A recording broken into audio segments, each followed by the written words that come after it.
மாத்தாண்டரே, குட்டி போட்ட பூனை போல் குறுக்கும் நெடுக்குமாய் நடந்து கொண்டிருக்கிறேன்.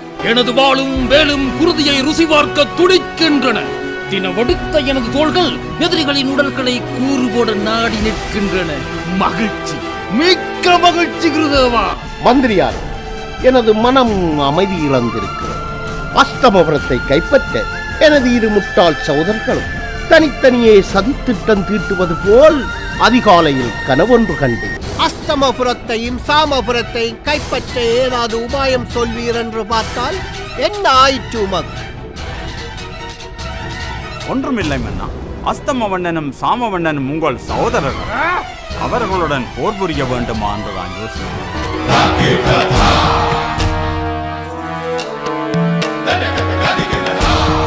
வணக்கம் மன்னர் பெருமானே, வணக்கம். தலை வணங்குகிறோம்.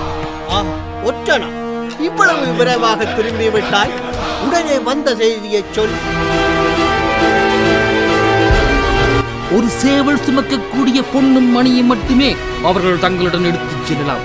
அந்த புற அழகிகளை எல்லாம் அங்கேயே விட்டு சென்று விட வேண்டும். இதுதான் என்னை வந்தனை. சாமபுரத்திலும் அஸ்தமபுரத்திலும் பாதுகாப்பு மிக பலமாக இருக்கிறது மன்னா. என்ன? அந்த நாடுகளுள் எந்த ஒரு ஈ காக்கா கூட நுழைய முடியாது மன்னா, நுழைய முடியாது. என்ன, ஒரு ஈ காக்கை கூட நுழைய முடியாது என்கிறாயே? நீ எப்படி நுழைந்தாய்? மன்னா, என்னை கொண்டு விடாதீர்கள், என்னை கொண்டு விடாதீர்கள் மன்னா.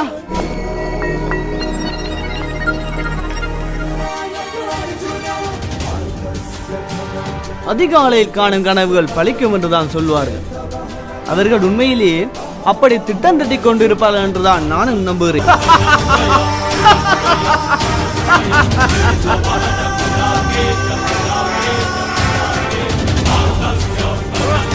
அவர்கள் என் சகோதரர்கள், என் பரம விரோதி, விடாதகர்.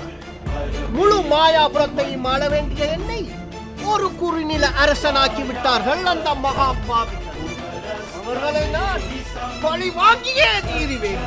அது வெறும் மூட நம்பிக்கை. அதிகாலைக்கும் கனவுகளுக்கும் என்ன சம்பந்தம்? கனவுகள் எல்லாம் எங்கள் எண்ணங்களின் பிரதிபலிப்பு. பாம்பை கண்டு நடுங்குபவனுக்கு விதம் விதமான பாம்புகளே கனவில் வரும்.